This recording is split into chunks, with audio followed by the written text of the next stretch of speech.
वैष्णव का पहला पड़ाव होना चाहिए प्रेम। वो किस लिए भजन कर रहा है, किस लिए कथा सुन रहा है, किस लिए वृंदावन जा रहा है, किस लिए गंगा जी का आश्रय ले रहा है, किस लिए कंठी पहनता है, किस लिए एकादशी करता है? मैं प्रेमी बनूं। पहले प्रेमी तो बनूं। पहला पड़ाव उसका प्रेम होना चाहिए। प्रेमी बनने का स्वभाव क्या, उसकी दृष्टि बदल जाए। अब वो सबको देख करके मुस्कुराता ही है।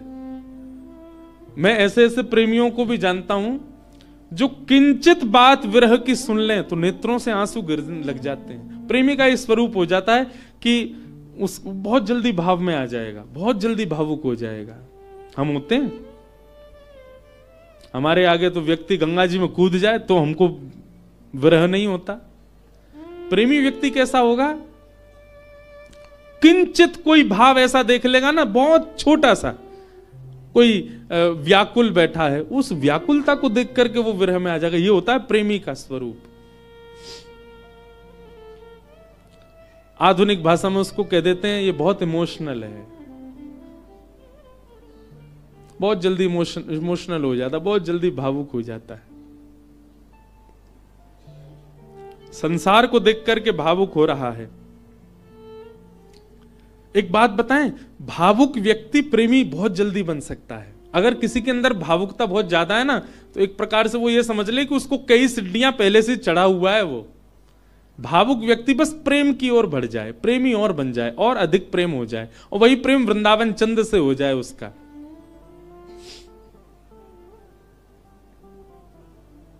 हम कई जगह कथा करने जाते हैं, तो कथा करके जब निकलने लगते हैं ना वापस, 7 दिन पूरे होने के बाद, बहुत लोग भावुक हो जाते हैं। जिनके यहां रुकने का प्रसंग होता है वो लोग भावुक। एक जगह तो बहुत ही भयानक स्थिति हुई, मैं ही घबरा गया। एक जगह कथा थी, अब जगह का नाम तो नहीं लूंगा मैं, तो वहां जो यजमान थे, मुख्य यजमान, वो इतने भावुक, इतने भावुक, पहले दिन से ही रोने लग गए। मैंने क्यों, क्या हो गया? बोले अब 6 दिन रह गए, आप 6 दिन रहोगे, बस लाल जी के केवल 6 दिन दर्शन होंगे। दूसरे दिन और रोने लग गए। मैंने कि भैया तुम ऐसे मत करो, अभी तो कथा तो पूरी करनी है हमको। चौथे दिन सबका नाच रहे थे, नंद घन आनंद भयो, जो वो कोने में खड़े होकर रो रहे। बोले क्यों, क्या हो गया? 3 ही दिन रह गए अब बस।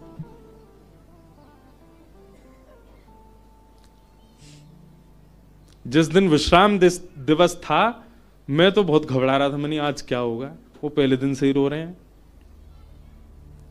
वही हुआ। अच्छा, ऐसा और था कि कथा करते ही मुझे एयरपोर्ट जाना था, मेरी फ्लाइट थी। कथा भी मैंने सुबह सुबह की थी 7 बजे से। आरती, विश्राम आरती हो रही थी, और मैं बस ये था कि हे लाल जी कुछ हो नहीं, बहुत भाव में।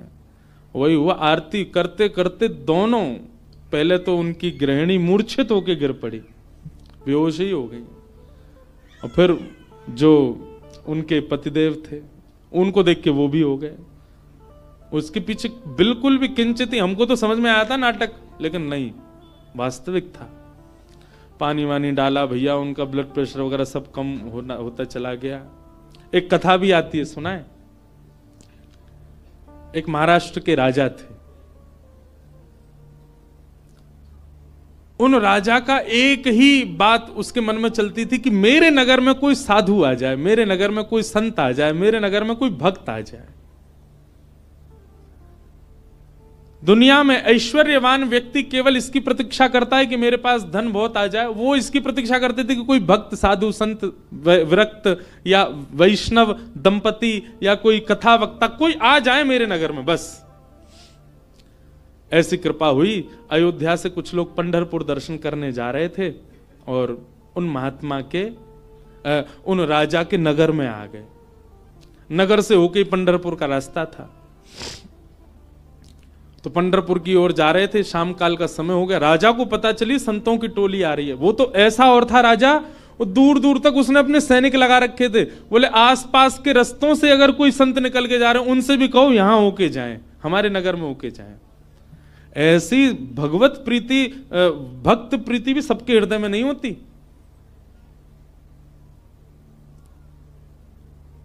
ये बात बंधुओं लिख लीजिएगा, जिस दिन हरिप्रिय आपको प्रिय लगने लग जाए, समझ जाना आप हरि के प्रिय होते जा रहे हो। आपको पता चल जाता है व्रज से कोई आया, भले ही आप उसको जानते नहीं, पर आपके मन में उत्साह हो जाता है, हमारे वृंदावन से आए हैं, श्री राधा रमण जी के यहां से आए हैं, श्री बिहारी जी के चरणों से आए हैं। भले ही आपका परिचय नहीं, फिर भी आप ब्रज से आए जान करके उनको प्रणाम करने जाओ। ऐसी प्रीति अगर आपके चित्त में है, आप प्रेम की अवस्था में आ चुके हो। हरि से ज्यादा हरिजनों से प्रीति हो तो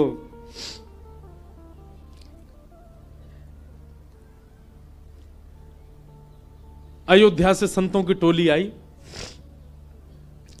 रात में राजा ने खूब सुंदर उनका स्वागत किया, सबके लिए बढ़िया शिविर बनवाए, बढ़िया सबके लिए भोजन की व्यवस्था करी।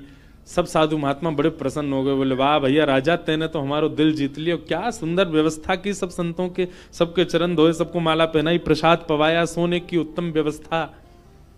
और राजा रात में सोने अपने महल में नहीं गया, वहीं बैठा शिविर के बाहर ही पूरे परिवार सहित, कि कोई संत कोई आज्ञा कर दें सेवा के लिए, हम उनकी सेवा करें। संतों ने दूसरे दिन उठ करके राजा से कहा, देखो हम तुम्हारी सेवा से इतने प्रसन्न हैं कि हम सबके मन में आया कि हम कम से कम 5 दिन तो यहां रुकें। राजा रोने लगा, बोले महाराज मेरे ऊपर बड़ी कृपा, आप रुकिए। 5 दिन पूर्ण हुए, सब संत बोले भैया हमको पंढरपुर जाना है, अब आप हमको आज्ञा दो। राजा बोला भगवान मैं अपनी एक बात निवेदित करूं। बोले क्या? 5 दिन बाद रामनवमी है, श्री राम जी का अद्भुत उत्सव है, आप लोग सब यहीं रुक जाएं, 5 दिन और रामनवमी करके चले जाएं। संत बोले भाई क्या बुराई है, इतनी अच्छी व्यवस्था राजा कर ही रहे हैं, वहीं बढ़िया कीर्तन भजन होने दो, सत्संग होने दो। 5 दिन रुक गए, सबने रामनवमी करी, अभिषेक किया राम जी का। रामनवमी पूर्ण करके सब अगले दिन संत महापुरुष बोले अब हमको आज्ञा दो, हम लोग सब चलें पंढरपुर। बोले महाराज नेक और रुक जाओ, हनुमान जयंती और आ रही है, हनुमान जन्मोत्सव, आप सब लोग रुके रहेंगे तो आप सबके सानिध्य में, हमको तो कुछ आता नहीं, हम हनुमान जी का जन्मोत्सव करेंगे। अब वो सेवा इतनी अच्छी कर रखी थी कि कुछ संत तो बेचारे उसके पक्ष में रहते थे, बोले रुक ही जाओ, बढ़िया व्यवस्था तो कर ही रखी है। रुक गए, हनुमान जन्मोत्सव तक सब लोग रुक गए, सब लोगों ने हनुमान जी का जन्मोत्सव मनाया। संत महापुरुष कहने लगे, बोले भैया अब हमको आज्ञा दे दो, अब हम लोग चलें। बोले महाराज उसके बाद में फिर कोई और उत्सव आ रहा था 15 दिन बाद, उसका नाम ले दिया। बोले वो किए बिना तो आप कैसे जाओगे, कहां आपको व्यवस्था ही नहीं मिलेगी, मेरे यहां हो जाएगा।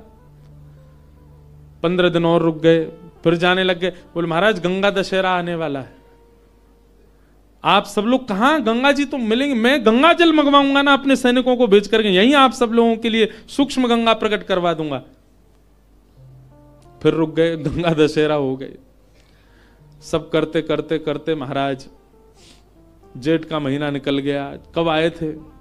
रामनवमी पे आए थे, तब से जेठ आ गई। जेठ के बाद अब फिर जन्माष्टमी राधाष्टमी के उत्सव आ गए। वो उत्सवों के बहाने दे दे करके संतों को रोक लें। महाराज अब तो चातुर्मास करना पड़ेगा आपको, चातुर्मास प्रारंभ, कहां जाओगे, यहीं कर लो। चातुर्मास करवा दिया। चातुर्मास के बाद कार्तिक का महीना आ गया, कार्तिक में तो मैं जाने नहीं दूंगा आप लोगों को। दिवाली होली ये तो यहीं करनी पड़ेगी, होली आ रही है, होली पे तो सब संग रहेंगे। करते करते फिर से रामनवमी आ गई। संत जनों ने चरण पकड़े, बोले राजन अब तो जान दो हम। संत तो राजा बोले एक काम करो, क्या बाल भोग करके चले जाओ, कुछ नहीं तो सुबह का बाल भोग तो ले लीजिए। बोले ठीक है। अब बाल भोग भाग पा करके तैयार हुए ही थे, बोले बाल भोग पा लिया सब। बोले देखे ना कढ़ाई चढ़ गई है, राजभोग बनना है, राजभोग तो पा जाओ। संत बोले जे नहीं हिलने देगा हमको। बोले देखो ये सब अनादर हो जाएगा, इतनी पूड़ी कचौड़ी सब्जी बन रही है, इनको तो पा जाओ। यहां राजभोग पाने लगे, एक संत ने घूम के देखा तो रात के ब्यारू भोग भी बनने शुरू हो गए थे। बोले ब्यारू करके जाने देगा। अंत तो गत्वा उस राजा की स्थिति ऐसी हो गई, जब संत लोग हट में आ गए कि नहीं हम तो जाएंगे। राजा के यहां से उस क्षेत्र से जैसे ही बाहर निकले, तब तक तो राजा रो रहा था, संतों के जाते ही राजा अचेत हो गया, प्राण निकल गए उसके। मैं संतों के बगैर कैसे रहूं? हम इस स्थिति में हम तो कभी आ ही नहीं सकते। खैर सुन लीजिए बस, हमारे यहाँ तो 4 दिन रुक जाए तो कि कब जाएंगे ये बला, बैठ गए हमारे घर में आके। सब तरीके के लोग होते हैं। अब तो लोग हमको बहुत प्रेम करने लग गए, जब हमको कोई जानता नहीं था तब हमने भी ऐसे घरों में रुके हैं। पर सत्य बात है बंधुओं, ठाकुर जी से प्रेम तो सबको हो जाता है, पर हरिजनों से जिसको प्रेम हो जाए समझ जाओ कि उसको ठाकुर जी से, वो अब प्रेम की अवस्था में आ चुका है। जिसको हरिजन प्रिय लगने लग जाए, हरि के जन प्रिय लगने लग जाए। आप लोग किया करो, कभी एयरपोर्ट, रेलवे स्टेशन, कभी अनजान स्थान पर कोई तिलक मात्र लगाया घूम रहा हो, उसको भी जय सिया राम, जय श्री कृष्ण। सामने वाला प्रत्युत्तर में अगर ये पूछ ले भैया कौन, कुछ नहीं, आपके माथे पे हमने तिलक देखा, कंठ में हमने तुलसी जी देखी तो हमको लगा कि आप वैष्णव हो इसलिए हमने प्रणाम किया। ऐसा स्वभाव। तो प्रथम गंतव्य ठाकुर जी नहीं होने चाहिए, पहला गंतव्य प्रेम होना चाहिए। हमारे भजन का, हमारे साधन का, हमारी कथा का, हमारे नियमों का, सबका प्रथम पहले किसको प्राप्त करना है कि पहले हम प्रेमी बने। पहले ठाकुर जी नहीं, पहले ठाकुर जी के लायक बनो, और फिर जब लायक बन जाओगे ठाकुर जी को कभी अपने केंद्र बिंदु में मत रखो। एक बात बहुत ध्यान से सुनो, किसी को पाने के लिए आप मत तड़पो, स्वयं को ऐसा बनाओ कि सामने वाला आपको पाने के लिए तड़पे, सामने वाला आपको पाना चाहे।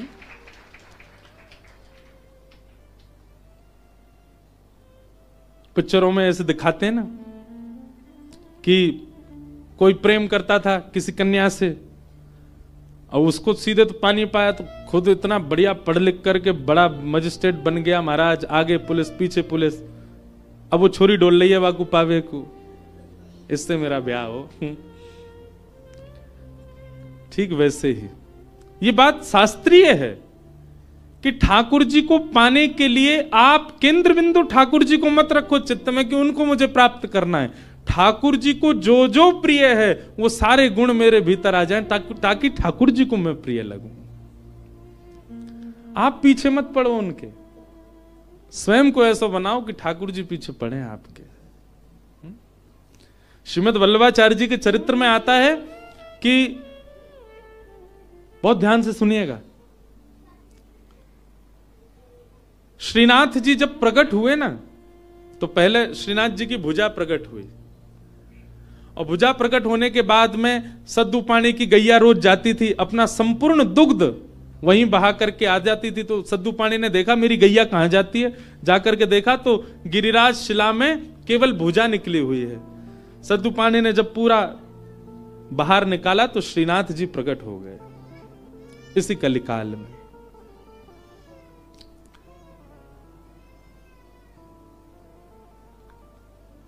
तो सद्दू पानी ने ठाकुर जी से प्रार्थना की कि ठाकुर जी आपके लिए क्या लाऊं मैं, आप क्या पाएंगे, क्या व्यंजन लेंगे, क्या भोग प्रसाद लेंगे, आप विश्वास मानेंगे।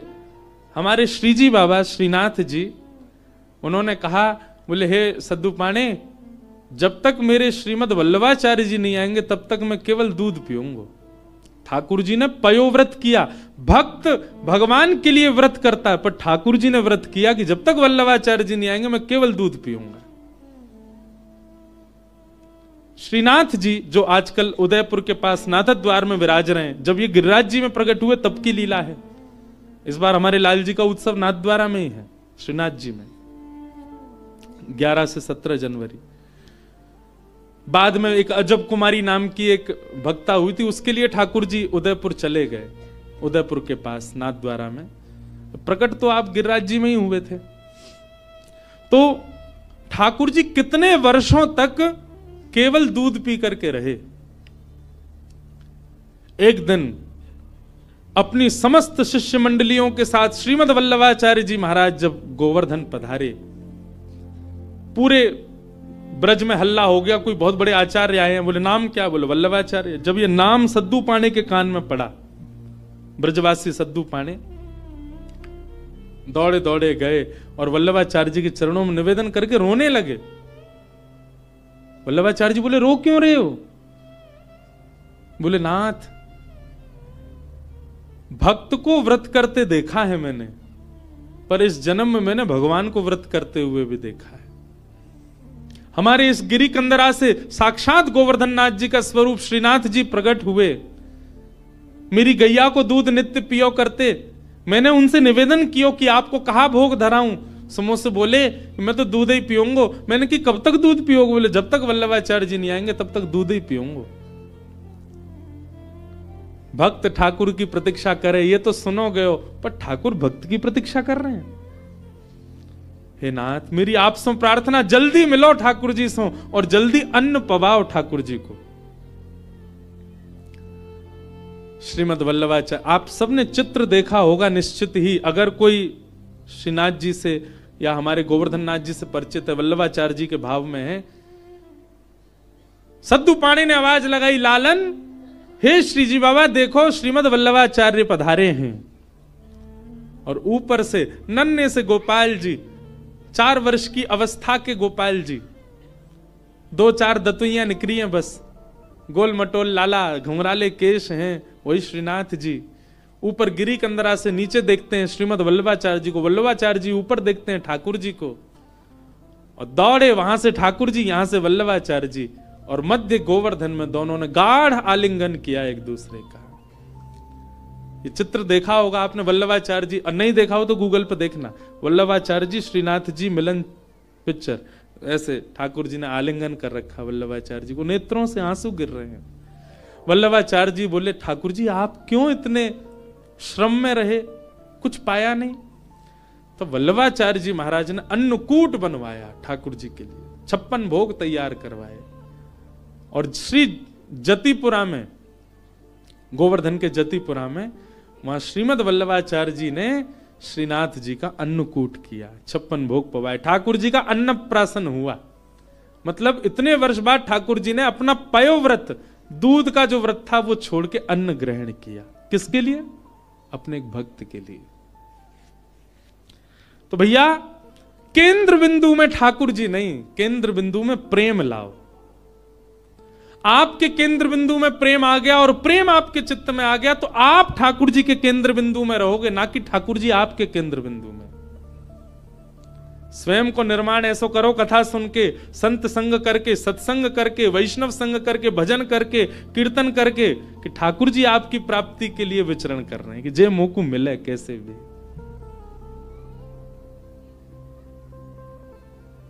आज से आपके भजन साधन में उद्देश्य भगवत प्राप्ति नहीं, प्रेम की प्राप्ति हो।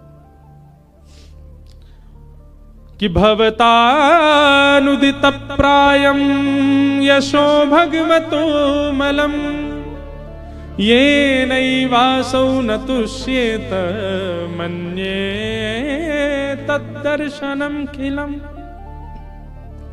नारद जी महाराज वेद व्यास जी से कहते हैं, व्यास जी आपने भागवत जी की रचना की, उसमें ज्ञान, उसमें वैराग्य, उसमें सब कुछ आपने प्रस्तुत किया, पर आपने प्रेम को नहीं प्रस्तुत किया, इसलिए आपका हृदय अशांत है।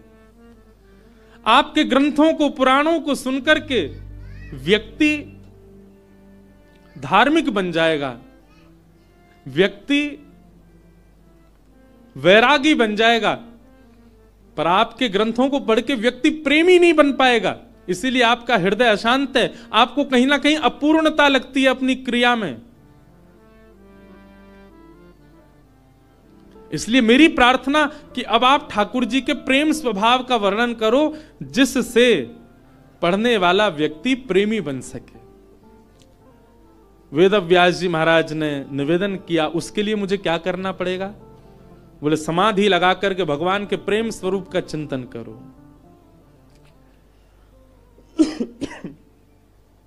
श्री वेद व्यास जी महाराज ने समाधि लगाई और समाधि की भाषा में ही अपने अंतिम कृति का निर्माण किया वेद व्यास जी ने।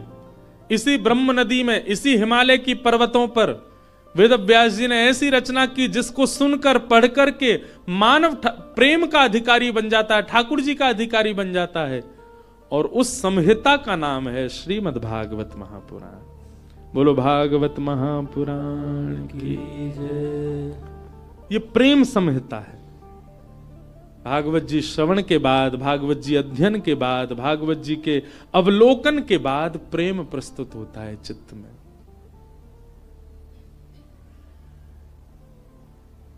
प्रेम। वेद व्यास जी महाराज ने उस प्रेम का भाव लिखा, वही भागवत है। बंधुओं, आपको अगर अपनी कृति से, कई लोगों को अपने जीवन से भी बहुत अपूर्णता का अनुभव होता है। हम आपको एक बात बता रहे हैं, बहुत सावधानी से सुनो। अपने कर्म से, अपने जीवन से, अपने संबंध से कई लोगों का मन बहुत जल्दी उचट जाता है। कई लोगों को अपना जीवन भी अच्छा नहीं लगता। क्यों? केवल प्रेम नहीं है आपके जीवन में। आप भागवत जी का आश्रय लीजिए और भागवत जी का आश्रय लेकर के आप प्रेम जीवन में ले आइए, आपको सब कुछ अच्छा लगने लगेगा। एक बात बता रहे हैं, प्रेमी व्यक्ति का स्वभाव ऐसा हो जाता है कि वो अव्यवस्था में भी प्रसन्न रहने लगता है। अप्रेमी व्यक्ति का स्वभाव कैसा होता है? वो कहीं भी जाएगा ना, नाक मुंह मोड़ता ही रहेगा। यहां तो ये है, यहां तो ऐसा है, यहां मैं कैसे बैठ जाऊं, ये मैं कैसे खा लूं, यहां मैं कैसे बैठ सकता हूं, यहां मैं कैसे नहा सकता हूं, यहां मैं कैसे रह सकता हूं, इस व्यक्ति के साथ मैं कैसे जी पाऊंगा, इस माहौल में मैं कैसे रह पाऊंगा। ये सब जगह जो अपने आप को अपरिपूर्ण माने, समझ जाना, अप्रेमी व्यक्ति है। पर प्रेमी कैसा होता है? वो जहां बैठ जाता है ना, वो स्थान ही अच्छा लगने लग जाता है। कई बार आपने कुछ ऐसे स्थान देखे होंगे, उन स्थानों पर कभी आपकी नजर ही नहीं पड़ी होगी, या उस स्थान को देख करके आपने सोचा होगा ये तो सामान्य सी जगह है, ये कौन सी बड़ी बात है। पर उसी स्थान पर कोई भगवत प्रेमी जाकर के बैठ जाता है तो उस स्थान की रौनक ही बदल जाती है, उस स्थान का माहौल ही बदल जाता है। अरे स्थान नहीं, कई बार कई रंग हमको प्रिय नहीं होते। मैं अपना अनुभव बता रहा हूं, कई रंग हमको प्रिय नहीं होते, कई कलर्स हमको अच्छे नहीं लगते, पर वही रंग, वही कलर, उसमें कोई प्रेमी व्यक्ति अगर आ जाए, उस प्रेमी व्यक्ति उस कलर में या रंग का आश्रय ले ले, वो रंग भी अच्छा लगने लग जाता है। कई सब्जियां आपको अप्रिय लगती होंगी, पर वही कोई प्रेमी के हाथों से प्रसाद रूप में आपको मिल जाए, आप उसका पान करेंगे, सेवन करेंगे, आपको अत्यंत अद्भुत। और अगर आपको अनुभव करना हो तो हम बता रहे हैं, अरबी की सब्जी हर कोई नहीं पा सकता, इतनी बढ़िया नहीं लगती। हमारी श्री जी को बहुत प्रिय है, किशोरी जी को बहुत प्रिय है, लाडली जी को अरबी का भोग लगता है। कभी जाइए राधाष्टमी के समय पर, या वैसे भी हमारे तटीय स्थान वृंदावन में अरबी की सब्जी बनती है।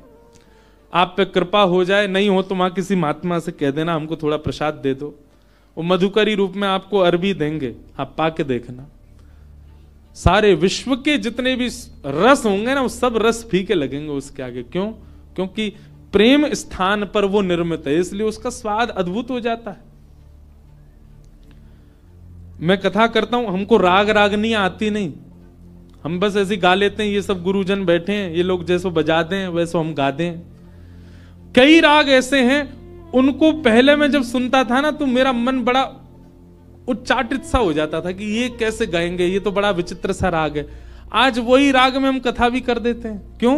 क्योंकि जब प्रेम मिल जाता है, प्रेम एक ऐसा सब्सटेंस है, प्रेम एक ऐसा क्या बोले वो, केमिकल बोले, सब्सटेंस बोले, क्या बोले, वो एक ऐसी वस्तु है, वो जहां मिल जाएगी वो सब प्रिय लगने लग जाएगा। वो प्रेम कहलाता है। प्रेम का मतलब केवल स्त्री पुरुष का प्रेम मत समझा कीजिए आप, कोई प्रिय लगने लग जाए वो नहीं, सब कुछ प्रिय लगने लग जाए, वो प्रेम है। वास्तविक प्रेमी आप अपने आप को ऐसे नहीं मान सकते, उसके लिए नस काट रहे घूम रहे हैं, हॉस्पिटल में भर्ती है गए, वो क्या बता रहे हैं, बोले भाई टैग लग गया इसके ऊपर, काहे का, बोले प्रेमी है। आप इस प्रकार प्रेम की अवहेलना मत करो, प्रेम की निंदा मत करो।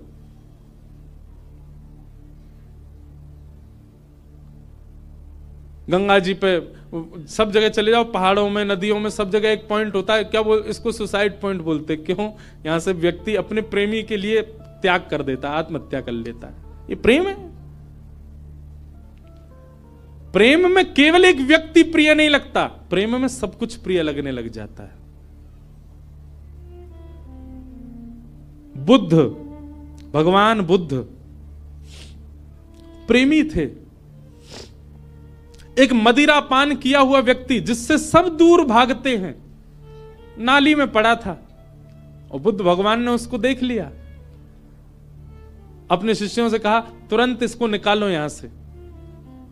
कोई पीछे जा रहा, कोई आगे जा रहा, सोच रहे हैं, विचार कर रहे हैं, नाली में पड़ा है, दुर्गंध आ रही है, इसने पी भी रखी है। स्वयं भगवान बुद्ध लग गए उसको निकालने में। शिष्यों ने कहा, बोले कि वो एक कुभाव वाला व्यक्ति, मदिरा पान करने वाला व्यक्ति, उसका आचरण शुद्ध नहीं और आप उसको ऐसे बचाने लग गए, ऐसे उसको संभालने लग गए। तो बुद्ध भगवान बहुत अच्छी बात कहते हैं, तुम साधक क्यों बने हो, तुम भक्ति के पथ पर क्यों चल रहे हो? क्या तुम केवल शुद्ध लोगों से ही मिलोगे, सुधरे हुए लोगों से ही मिलोगे? अरे जो पहले से ही शुद्ध हैं, जो पहले से ही सुधरे हुए हैं, उनके बीच बैठ करके तुमने क्या नया कर दिया? तुम वैष्णव इसलिए बने हो, तुम भक्त इसलिए बने, तुम साधक इसलिए बने, जो अपवित्र हैं उनको पवित्र करने का भाव तुम्हारे चित्त में आए। जो अप्रेमी हैं वो प्रेमी बने, ये भाव स्वभाव तुम्हारा बने। हम इसलिए साधक बने। केवल माला देने वाला व्यक्ति को ही हम पूजें, उसी को ही हृदय से लगावें, ये हमारा स्वभाव है। सबको लगाना है, सबको उस पथ का राही बनाना है, इसलिए हम वैष्णव बने। अंगुलीमाल की कथा सबने सुनी होगी। एक राक्षस था, मानव था पर राक्षस के स्वभाव का था। उस पर्वत पर रहता था, उस पर्वत के आसपास कोई भी मानव उसको दिख जाता था, उसको मार करके उसकी उंगली काट करके अपने गले में माला बना के पहनता था, इसलिए उसका नाम था अंगुलीमाल। इतनी सारी उंगलियों की माला उसने पहन रखी थी, उसका रूप देखते ही भाग जाते थे लोग। भगवान बुद्ध जा रहे थे और जैसे ही मार्ग पर जाने लगे तो एक गांव पड़ा। गांव के लोगों ने कहा, भगवान आप सीधे ना जाकर के थोड़ा दाएं होकर के जाइएगा। क्यों? सीधे जाएंगे तो आगे एक पर्वत पर अंगुली माल रहता है, वो लोगों को मार के उनकी उंगली काट के अपने गले में पहन लेता है। भगवान बुद्ध बोले उसके पीछे कारण, बोले वो अपना बल बताना चाहता है, देखो मैंने इतने लोग मार दिए, इतनी उंगलियां मत, इतने लोग, इतना बल है मेरे पास।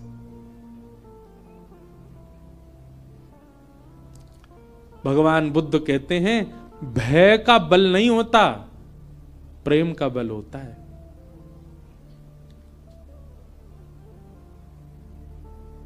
भय से जो अपने बल को आपके चित्त में प्रतिष्ठित करे वो बहुत लंबे समय तक नहीं रह सकता, लेकिन प्रेम से अपने आप को आपके चित्त में जो अवस्थित करे वो मरते दम तक आपके चित्त में रहेगा। मानस जी में एक बहुत अच्छी लीला आती है कि राम जी वन में विचरण करते थे और जब भूख लगती थी ना तो किसी के यहां से, किसी के घर से या किसी नगर से लक्ष्मण जी सामग्री ले आते थे, जानकी जी बनाती, राम जी पाते थे। लेकिन ऐसा वर्णन आता है कि कई बार लक्ष्मण जी को सामग्री नहीं मिली और वनवासी थे तो उनके पास धन भी नहीं था, भाई दे के ले लें। तो राम जी जाते थे सामग्री लेने के लिए और राम जी जब जाते थे तो सामग्री लेके ही आते थे। तो फिर मानस जी में तुलसीदास जी वर्णन करते हैं कि राम जी ऐसा क्या दे के आते थे कि लोग सामग्री देने को राजी हो जाते थे। राम जी के पास कुछ था तो था नहीं, ना तो धन था, ना वैभव था, ना कुछ रुपया थे, क्या देते थे राम जी? तो मानस जी में श्री गोस्वामी जी वर्णन करते हैं कि राम जी जब कुछ सामग्री लेते थे या सामग्री लेते भी थे या फिर कई बार सीता जी बड़ी रसोई बनाती हैं और संतों को पवाते, संतों को पवाने के बाद दक्षिणा देनी होती है, तो ये दक्षिणा के आदान प्रदान पर या सामग्री के आदान प्रदान पर राम जी क्या देते थे?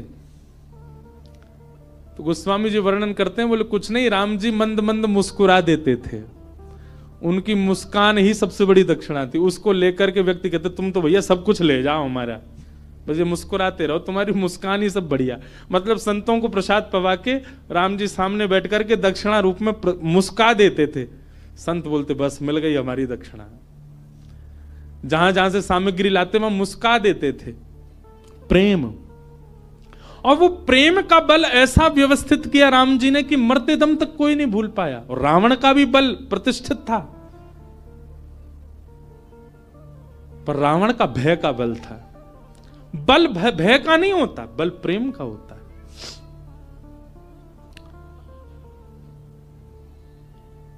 बुद्ध भगवान चले गए उसी मार्ग पर जहां अंगुलीमाल था। जैसे ही पहुंचे पर्वत के ऊपर, अंगुलीमाल ने दूर से ही कहा, मैं साधु सन्यासियों का बहुत सम्मान करता हूं, पहले तुमको सचेत कर रहा हूं, मार्ग बदल दो अपना, मेरे पास आ गए तो तुम्हारा सर धड़ से अलग कर दूंगा। मैं चेतावनी दे रहा हूं, मेरे पास मत आना। पर बुद्ध रुके नहीं, सीधे चले गए। तुम जानते नहीं हो मुझे, क्यों चले आए हो मेरे पास? और क्रोध में भर के थोड़ा और चेतावनी देने के लिए अंगुलीमाल एक वृक्ष के नीचे खड़ा था, उस वृक्ष की डाल पकड़ करके जोर से खींच ली, डाल टूट गई। बुद्ध भगवान मंद मुस्काते सामने खड़े हो गए। अंगुलीमाल तुम देख नहीं रहे हो? अंगुलीमाल बोला, तुम देख नहीं रहे हो मैं कितना बलवान हूं, और तुम चले आ रहे हो, मैं तुमको मना कर रहा हूं, फिर भी रुक नहीं रहे हो। डाल हाथ में पकड़ करके खड़ा था। बुद्ध भगवान बिल्कुल सौम्य भाव से उसके समीप गए और कहा, ये डाल तुमने तोड़ी? बोले हां। अब इसको जोड़ दो, जहां से तोड़ी है इसको वहां लगा दो पुनः। अंगुलीमाल बोला, कैसी बात कर रहे हो, ये तो संभव ही नहीं है, मैं इसको नहीं लगा सकता दोबारा। बोले क्यों? जब तोड़ने की सामर्थ्य है तो जोड़ने की भी होगी। इसको जोड़ दो, यथावत जैसी थी वैसी जोड़ के दिखा दो। अंगुलीमाल बोला, यह संभव नहीं है। बुद्ध भगवान कहते हैं, जिसको तुम जोड़ नहीं सकते उसको तोड़ने का अधिकार तुमको किसने दिया? इतनी उंगलियां गले में पहन करके घूमते हो, तुमने इतने लोगों को मार दिया, अकेले इस पर्वत पर रहते हो, पूरी दुनिया तुमसे भय खाती है। सोचो, विचार करो अंगुलीमाल, जितनी उंगलियां तुमने गले में पहनी हैं, प्रेम से यदि इतने लोगों को अपने संग में रखते, पूरी दुनिया पूजती आज तुमको। अपने प्रेम स्वभाव से इतने लोगों का संग पाते तो तुम ज्यादा बलवान होते,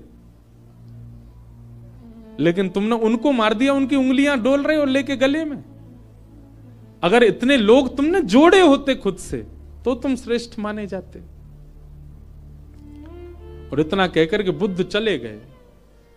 अपनी कुटिया पर जाकर के रुके, पीछे देखा ही नहीं। कुटिया पर जाकर के जब पीछे देखा, अंगुलीमाल चरणों में गिर गया, बुद्धम शरणम गच्छामि, मुझे क्षमा कर दो भगवान, और सदा के लिए उनके हो गए। यह है प्रेम। प्रेमी जब व्यक्ति होता है वो सबको प्रेमी बनाता चलता। जैसे किसी के अंदर कोई इत्र लगाए घूमे, जहां से निकल जाए सब जगह सुगंधित होती चली जाती है, वैसे ही भक्ति साधना से व्यक्ति जब प्रेमी बन जाता है, वो जहां जाता है, जिस स्थान पर जाता है, जितने लोगों से मिलता है, उनको भी प्रेमी बना देता है, उनको भी प्रिय बना देता है, उनको भी भक्त बना देता है, उनको भी साधक बना देता है। प्रेम। और श्रीमद् भागवत प्रेम प्रस्थापित करती हैं श्रोताओं के चित्त में। भागवत जी की रचना हुई, और रचना करने के बाद वेद व्यास जी महाराज ने विचार किया, अब इस भागवत को हम घर घर तक, जन जन तक कैसे पहुंचाएं। तब वेद व्यास जी महाराज ने अपने पुत्र सुखदेव जी का आवाहन किया कि यम प्रव्रजन्तमनुपेतमपेत कृत्यम द्वैपायनो विरह कातरया जुहाव पुत्रेति तन्मयतया तर्वोऽभिनेदु तम सर्वभूत हृदयं मुनिमानतोऽस्मि। श्री सुखदेव जी महाराज आए, वेद व्यास जी के पुत्र हैं सुखदेव, लेकिन जन्म लेते ही आप ब्रह्म के ध्यान में चले गए थे। लेकिन श्री व्यास जी ने भागवत के श्लोक जब इनको सुनाए तो ब्रह्म ध्यान छोड़कर के भागवत जी की सन्निधि में आ गए और कहा, मैं तो निर्गुण निराकार ब्रह्म की उपासना कर रहा था, पर मुझे अब सगुण साकार में मन लग गया है, मुझे इन्हीं की आराधना करनी है। व्यास जी ने भागवत जी का अध्ययन सुखदेव जी को कराया और श्री शुकाचार्य जी ने वही भागवत की कथा राजा परीक्षित को सुनाई। पूछा गया, राजा परीक्षित कौन है? राजा परीक्षित के विषय में हमको थोड़ा बताओ। इनको 7 दिन में मरने का श्राप क्यों लगा, इनके बारे में थोड़ी हमें जानकारी दो। तब राजा परीक्षित के विषय को बताने के लिए यहां से महाभारत का थोड़ा प्रारंभ किया। यदा मृधे कौरव संजयानाम वीरेस्वथो वीर गतिम गतेषु व्रकोदरा विग्ध गदा विमर्श भृगनोरुदंडे धृतराष्ट्र पुत्रे। श्री परीक्षित जी महाराज का चरित्र और उनको 7 दिन में श्राप क्यों लगा, ये सब विषय सुनाए गए। अब इस विषय में अगर प्रवेश करें तो पूरा महाभारत का प्रसंग कहना पड़े, इसलिए कल बंधुओं ठाकुर जी का जन्मोत्सव है कथा में, क्योंकि कल चतुर्थ दिवस है। कल गंगा के तट पे आनंद उत्सव होगा, खूब आनंद से हम लोग नाचेंगे गाएंगे, जन्मोत्सव मनाएंगे श्री ठाकुर जी का। यमुना तट पे तो मनते ही रहते हैं ठाकुर जी के उत्सव, कल गंगा के तट पे होगा। आप सब लोग समय से पधारिएगा। आज श्री गिरधर लाल जी के दर्शन का समय तो है, पर हम आप सबकी संख्या देख के डर रहे हैं, क्योंकि जहां हम रुके वो स्थान तो बहुत छोटा है। तो जो लोग यहां रुके ही रहे हैं अभी 6-7 दिन, वो लोग तो कल भी आ सकते हैं, परसों भी आ सकते हैं। रोज मिलेंगे ठाकुर जी 1:30 से 2:30 बजे तक गंगा दर्शन राम झूला के पास, इधर स्वर्ग आश्रम में। और जो लोग दूर दूर से आए बस वो ही आ जाना दर्शन करने। बाकी के जो लोग यहीं डटे हुए हैं उनके लिए तो लाल जी यहीं हैं। उनके लिए हम एक शाम का भी समय कल बता देंगे, वो लोग शाम को भी आ सकते हैं। इतनी संख्या में लोग आ जाएंगे तो फिर वो लाल जी हमारे डर नहीं जाएं, गंगा जी में गिरगिरा जाओगे, क्योंकि बगल में ही गंगा जी हैं। तो आप सब लोग बड़े भाव से पधारो। कल ठाकुर जी का जन्मोत्सव हम लोग कथा में मनाएंगे। पीले पीले वस्त्र पहन करके आना, आभूषण ज्यादा पहन के मत आना, अपना ध्यान रखना, क्योंकि चोराग्रगण्य श्री कृष्ण की कथा है तो निश्चित है उनके 2-4 दूत तो कथा में आते ही होंगे जो आपके आभूषण हरण ना कर ले जाएं, इसलिए बहुत ध्यान रखना। श्यामा हृदय कमल सो प्रगट्यो, श्यामा हृदय कमल सो प्रगट्यो, श्यामा हृदय कमल सो प्रगट्यो, श्यामा हृदय कमल सो प्रगट्यो, और श्याम हृदय तू भाई वृंदावन प्यारो वृंदावन, प्यारो वृंदावन, हे श्री वृंदावन मेरो वृंदावन। आज ये पद पूरा गाएंगे, जिनको याद हो संग गाइए। और सुनो भैया, जो लोग भी लाल जी के दर्शन करवे जामे, उनसे हमारी प्रार्थना, तुमको अपनी खुद की सौगंध है, हमारे लाल जी से कुछ संसार मत मांगियो, लाल जी से केवल एक ही बात मांगियो, हे लाल जी आप सदा प्रसन्न रहो, आप सदा आनंद में रहो, हम अपने कर्म भोग लेंगे, आप हमको कुछ मत दो। कुछ मांगना नहीं ठाकुर जी से, ठाकुर जी से केवल उनकी प्रसन्नता मांगिएगा। हे सब सुख सागर रूप उजागर रहे वृंदावन धाम, सब सुख सागर रूप उजागर रहे वृंदावन धाम, हे सब सुख सागर रूप उजागर रहे वृंदावन धाम, सब सुख सागर रूप उजागर रहे वृंदावन धाम। रूप गोस्वामी प्रगट कियो जहाँ रूप गोस्वामी प्रगट कियो श्री रूप गोस्वामी प्रगट कियो जहाँ रूप गोस्वामी प्रगट कियो राधा गोविंद रूप निधान वृंदावन प्यारो वृंदावन। देखो इतनी संख्या में लोग हो फिर भी स्वर नहीं निकल रहा आप लोगों का। अरे भाव से गाओ, उच्च स्वर में गाओ, वृंदावन मेरो वृंदावन हे श्री वृंदावन मेरो वृंदावन। रूप गोस्वामी प्रगट कियो जहाँ रूप गोस्वामी प्रगट कियो राधा गोविंद रूप निधान वृंदावन प्यारो वृंदावन हे श्री वृंदावन मेरो वृंदावन।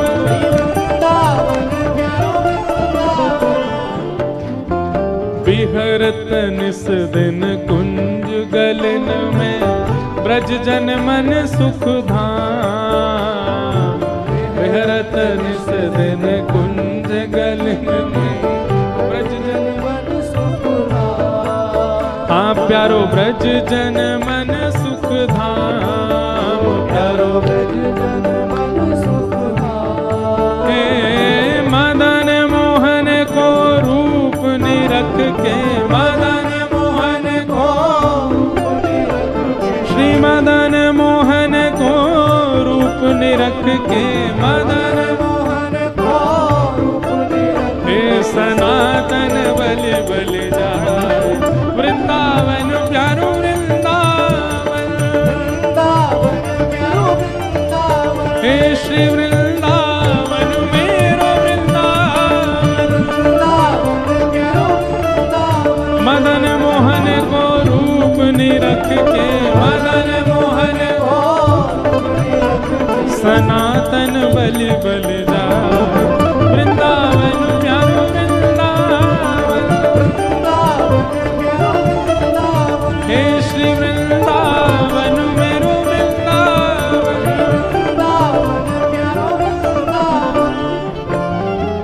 गोपी ग्वाल सब ही और धारे प्यारो गोपी नाम।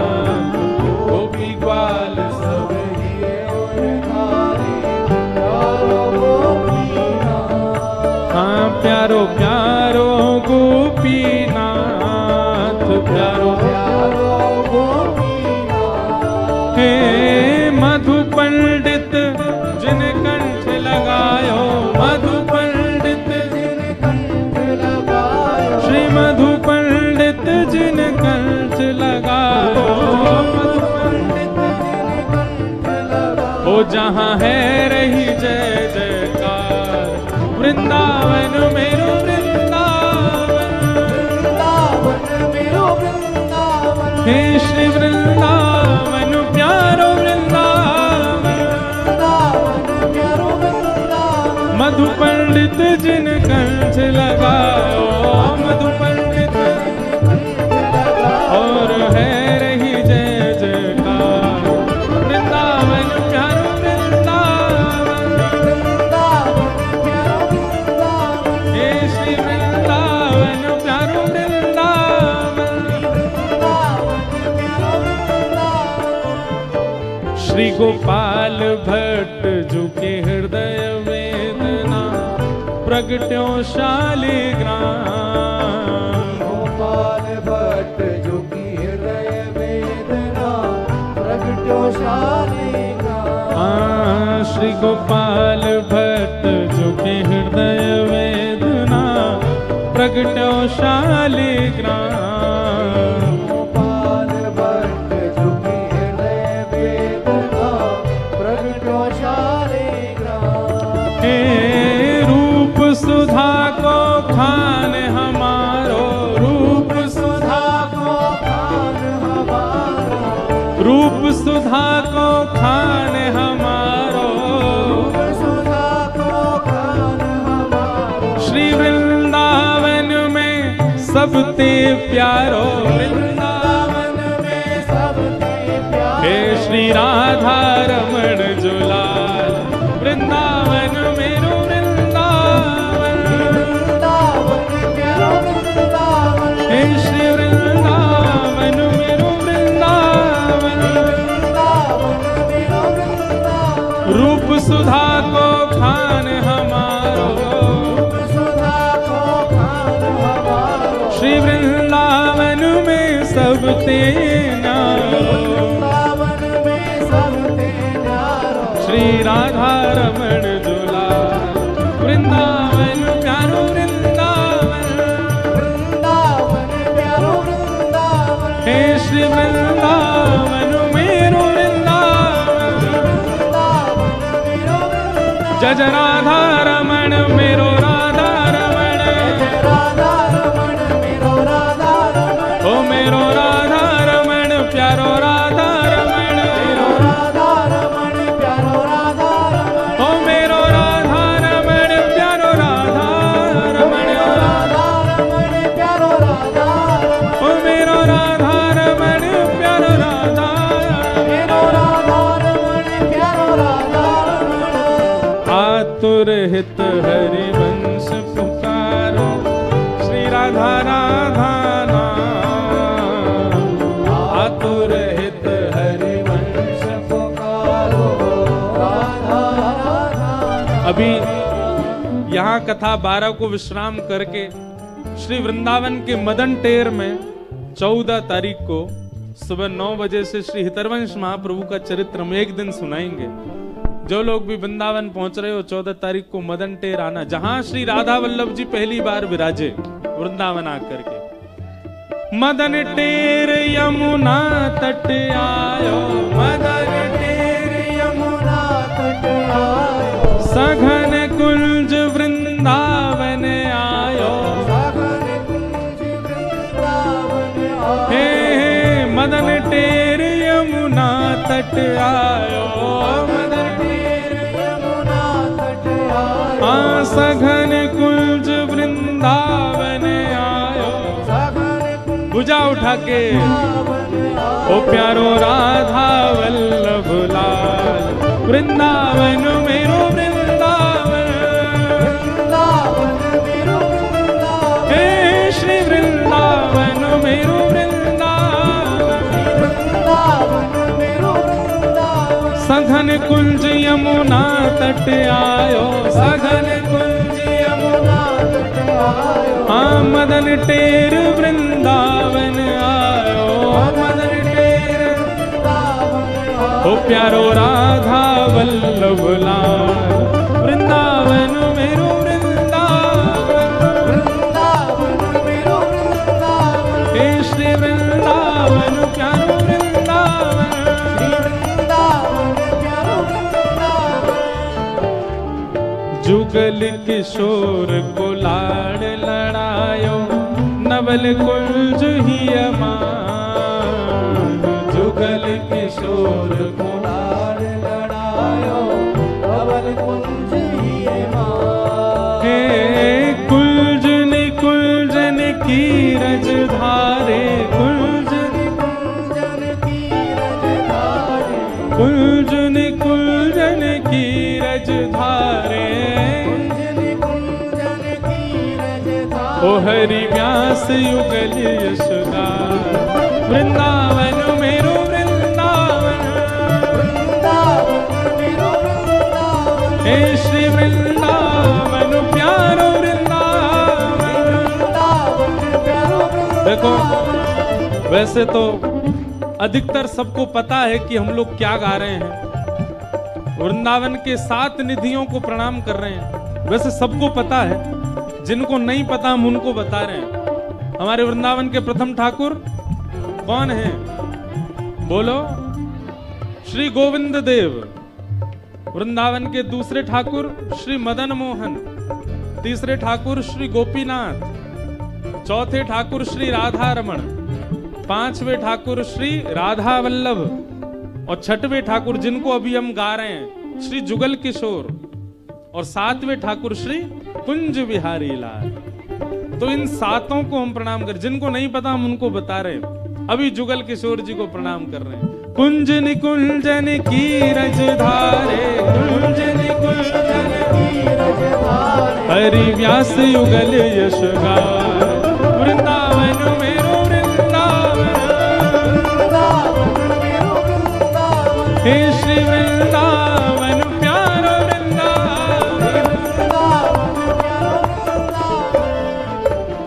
हमारे ब्रज वृंदावन के 7वें ठाकुर जिनके जन्मोत्सव पर इस कथा का प्रारंभ हुआ, बोलो वृंदावन बिहारी लाल। भुवन चतुर्दश की सुंदरता, निधिवन करत बिहार, भुवन चतुर्दश की सुंदरता, निधिवन करत बिहार, हे भुवन चतुर्दश की सुंदरता, निधिवन करत बिहार, चतुर्दश की सुंदरता, निधिवन करत बिहार, हे श्यामा प्यारी कुंज बिहारी, श्यामा प्यारी कुंज बिहारी, श्यामा प्यारी बांके बिहारी, श्यामा प्यारी बांके बिहारी, और जय जय श्री हरिदास, वृंदावन मेरो वृंदावन, वृंदावन मेरो वृंदावन, हे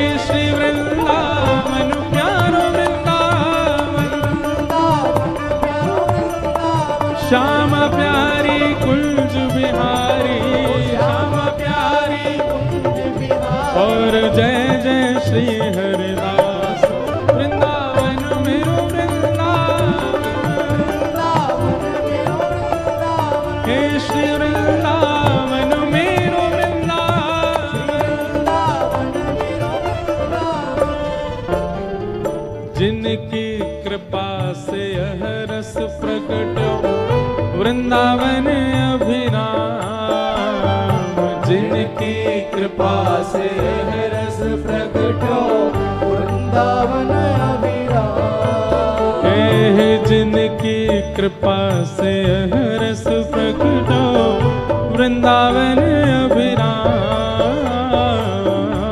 जिनकी कृपा से यह रस प्रकट वृंदावन अभिराम, हे सप्तनिधिन को ही उजियारो, सप्तनिधिन को ही उजियारो, यह आनंद करवावे वारो, यह आनंद करवावे वारो, इंद्र ईश इंद्रेश दुलारो, इंद्र ईश इंद्रेश दुलारो, हम सबको मिलवावे वारो, हम सबको भुजा उठा के हमारो गिरधर लाल, वृंदावन प्यारो वृंदावन, वृंदावन प्यारो वृंदावन, हे श्री वृंदावन मेरो वृंदावन, यह आनंद करवावे वारो, यह आनंद करवावे वारो, हम सबको मिलवावे वारो, सबको मिलवावे वारो, हे हमारो गिरधर लाल, वृंदावन प्यारो वृंदावन, वृंदावन प्यारो वृंदावन, हे श्री वृंदावन मेरो वृंदावन, वृंदावन मेरो वृंदावन। भुजा उठाओ दोनों और लगाओ ताकत पूरी, जो सबसे ऊंचा जाएगा वही को मिलेगी माला मंच से। जय राधे राधे श्री राधे राधे, जय राधे राधे श्री राधे राधे, जय राधे राधे श्री राधे राधे। यहाँ वो सबसे पीछे लाला वो लगे लंबो ही दिखे, हाँ आ जाओ आपके बगल वाले, हाँ आप आओ, जो उछले थे अभी लास्ट में, नहीं वो पीछे आ रहे हैं, हाँ इनको आने दो, ये पीछे जो आ रहे हैं पतले से, हाँ इन्हीं को बुला। जय, और ये लाली छोटी वाली, आओ।